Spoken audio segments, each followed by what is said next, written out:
From 32 teams, we have just 2 remaining. Manchester City, the champions of England, versus Inter Milan, the champions of the Supercoppa Italiana and the Coppa Italia. That's not nothing.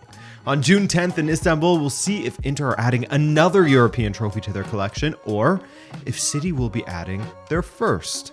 Hey guys, I'm Adrian and welcome to Rabona TV, and of course, you know this already, but we're previewing the Champions League final. If you're new here, feel free to subscribe and join this community for regular football content, wide-ranging football content. We don't focus on one league or club, we expand our horizons, man. I think and I hope that this match will be a lot closer than most people expect it to be. I know plenty of people are saying that it's all but guaranteed that City are going to win this game, and I'd absolutely agree that it's the most likely outcome, but this Inter side, when they are on song, don't write them off, man. Inter is not a team that most people had on their Champions League final bingo card, checklist, whatever, at the beginning of the season, but how they have grown into this campaign has been very impressive. A large part of their struggles and their inconsistency, which was at its worst around March, beginning of April, I'd say, was that their strikers were all out of form at the same time. Tucu Correa, I mean, he's been a bit of a bust at Inter in comparison to how he was at Lazio. He's been sort of a non-factor for them. Lukaku, he's been good in fits and starts this season, but it didn't come alive until after the March international break. He's been great since then. Dzeko, he fell out of form like everyone else, and then there's Lautaro. He was a very stinky, smelly boy in front of goal at the World Cup for Argentina. The man couldn't put anything away, except for an integral penalty in a shootout. So there's that. But since the World Cup, yes, he went in and out of form a few times, but he's been a monster otherwise. That finish in the Coppa Italia final, where he acrobatically volleyed it straight off of that cross from the right, stunning. His form has been integral to lifting Inter recently, and a rising tide lifts all ships, you know? With his great performances, Lukaku and Dzeko have also been lifted. Lautaro has scored 20 goals since the World Cup and assisted 4 others. Lukaku, 7 goals and 4 assists in his last 9 appearances alone, which is quite the return as well, considering the start he had to the season. Ever since he started dating Megan Thee Stallion, his powers have returned, man. It certainly creates a problem for Inzaghi, a good one, but a problem still, as Lukaku and Lautaro have the history of performing well together. But Dzeko has filled in brilliantly, while Lukaku has struggled with form. The Swan of Sarajevo has 14 goals. That's a great return for a 37-year-old striker who was assumed to be just a backup all season once Lukaku had returned. Anyway, a lot of talking to basically say that the strikers are in form, but you know me, I like providing you guys with evidence of such and context as well. And now that they are in form, we're seeing the results that will go with the good performances that Inzaghi has been getting out of the team for the most part. The actual performances, even during their dip in form, mostly suffered due to a lack of finishing, but the defending, midfield, etc., for the most part at least, was still in decent shape. Much of the improvements to defense have come through Andre Onana's performances in goal. Respect to Handanovic, of course, and what he has done for Inter in the past, and respect for some of the cup-saving saves he made against Fiorentina in the Coppa Italia final. But his time as a starter felt like it was up a couple of seasons ago, really. So Onana has provided some freshness in that position, a great shot stopper who's also fantastic with his distribution. Huge upgrade, in my opinion. Ahead of him, well, Acerbi has performed very, very well for Inter, a signing that I thought was a bit underwhelming, but hey, it's worked out well for them. Bastoni continues to be one of the best center backs in the game. Not only is he solid defensively, but he's honestly one of the best ball-playing center backs that I've seen in some time. The way he can spring a counterattack from deep with the accuracy of his passing, how he can get on the end of crosses himself, or just as easily provide a brilliant cross with his left peg. Great defender. His side of the pitch with DiMarco, both great crossers of the ball. Bobo Vieri even said that DiMarco's crossing makes him wish that he was playing football again. Then there's the midfield, where Barella is another top talent when it comes to his role in the midfield. There's a reason why he's so coveted by plenty of clubs, why rumors of interest from Liverpool, etc. won't go away.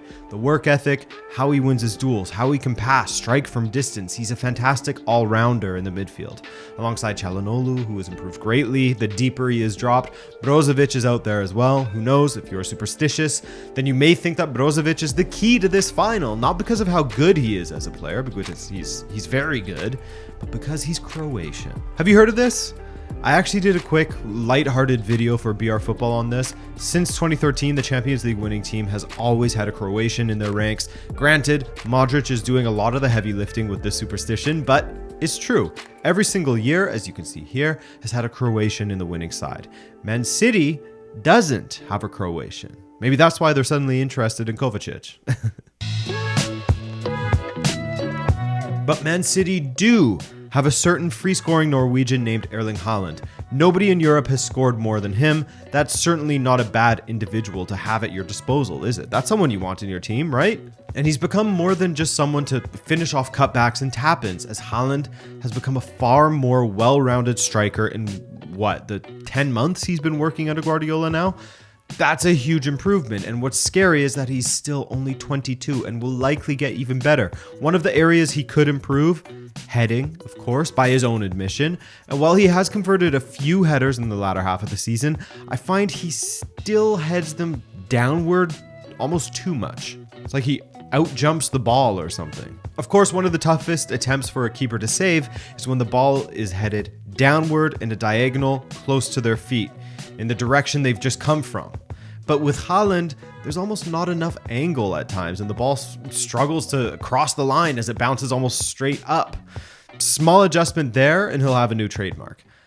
Why am I speaking so much about heading? Anyway, as I said, the rest of his game has been great, and the space that he occupies in the defenders' minds, as well as his improved link-up play, has recently seen Kevin De Bruyne get great joy as well, and more time to do what is not necessarily the first thing people think of when they think of KDB's qualities. Running with the ball at his feet in space directly at the back line. We've always known him for his ability to play a stunning through ball or a whipped cross into the box. We know all about his strikes from distance, but over the last 2, maybe 3 seasons, I'd say, his ability to drive at defenders with the ball at his feet, especially with City in transition, has really been massive. Especially with the arrival of Haaland, as I was saying, and how they play off of each other. KDB is basically playing as a second striker this season. Then you have to worry about the little magician Bernardo Silva on the right flank, Jack Grealish, who has found his form on the left and is creating big chance after big chance for his side. In the middle, Gundogan remains one of the more underrated performers in this side. I know that he gets shine and love, I know that, but I feel like it's almost subdued when you compare that to how impactful he has been for City in the final stretches of this season and last. Look at his contributions last season to help them win the title along with Grealish, and how many more important goals has he scored this season as well. Gundogan is a big game player. Stones has adapted brilliantly to midfield, and he too contributes to the attack, drifting to that right side to combine with Walker and Bernardo. Rodri is as strong as ever, and the backline tied for best defense in the league with just 33 goals conceded, as Ruben Dias, Akanji, Ake, etc. have all stepped up brilliantly. If you were to look at the entirety of City's 11 and point to one spot where you could argue is weaker comparatively to the other positions, that's the key word here, because they don't really have any weak areas, you could say, but comparatively, perhaps you could point to Ederson in goal. His shot stopping has been actually quite good lately, but he's gone through periods in the last year or so where he has been hit or miss in that department. However, when it comes to his distribution, one of the best, if not the best in the world, he's up there for sure. Take your pick of your personal preference amongst himself. Alisson, Neuer, Onana is getting up there as well when it comes to distribution. Yeah. Now, Inter is without a doubt going to play their 3-5-2 formation, and I'm curious to see how Inzaghi tackles 2 key positions. I think the back line is already sorted out with Darmian, Bastoni, and Acerbi. Wingbacks will likely be Dumfries and DeMarco, of course, but the midfield is where question 1 crops up, and it might only be half a question at this point, because against Milan, he wasn't a starter for them. However, Brozovic was returning from injury at that time. He sat for Mkhitaryan in the Milan matches, but if the Coppa Italia final is anything to go off of, he'll be back in there. That's a massive boost to Inter's chances. I would say that was only a half question because a healthy Brozovic starts. Up front is question number 2, as even with Lukaku being healthy, Dzeko was still starting ahead of him and putting up a very respectable 14 goals and 5 appearances at 37 years old. The Swan of Sarajevo is timeless. I really love that guy. However, there was always a threat to his starting position if, and it was a big if at times during the season, but if Lukaku would find form and be able to strike up the Lalu partnership once again with Lautaro.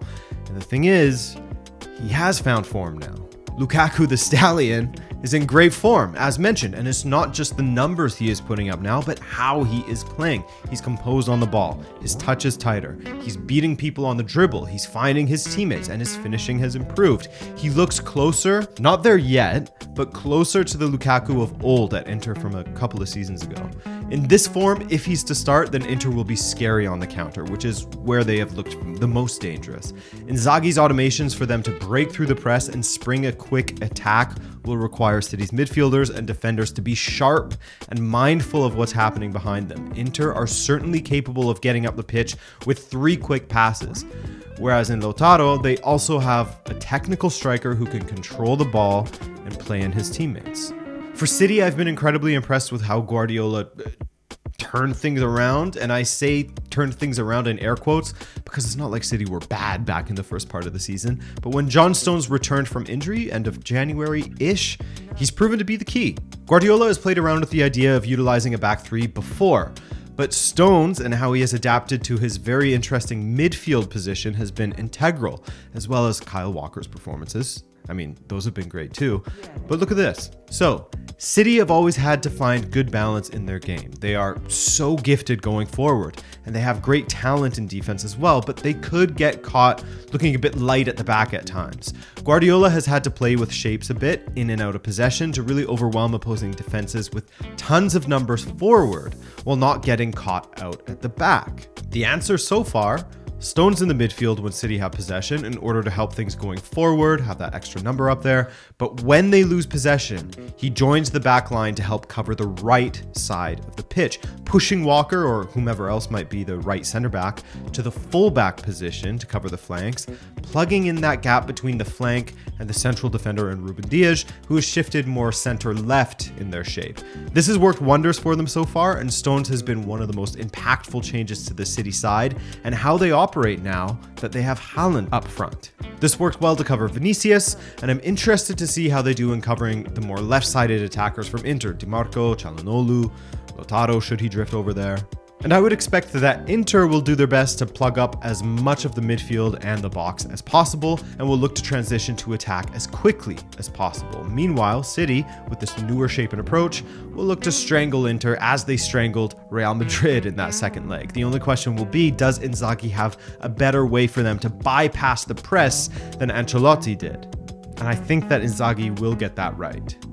Inzaghi has been one of the most underrated managers and has evolved to become quite the cup specialist. He has an 87.5% win record in cup finals now, having recently won the Coppa Italia. We'll see how City do this weekend in a cup final of their own in the FA Cup as they take on Manchester United. Now, as for my pick for the final, who cares about it? Because above anything, I hope we have an entertaining match. I hope it resembles nothing close to the Europa League final, which was a bit of a drag at times. I think the most likely option is that Manchester City wins it. Of course it is, based on how they have navigated the latter half of the season. However, depending on how much you want to read into recent results for City and consider Inter's great form and pedigree in finals, the door is open for Inter victory as well. So while I love me an underdog story and I'd love to see Inter take it, nothing against City, of course, but I think City will finally conquer this competition. Sometimes you gotta lose a final to win one, so perhaps it's their time. Or not. Who knows, man? That's the fun of the sport. Anything can happen. Anyone can grab a victory in any given match. So what do you guys think? All in on City? You think Inzaghi's Limone ball will be Champions League title worthy? Let me know. Beyond that, thanks for watching, and please enjoy the football. Ciao.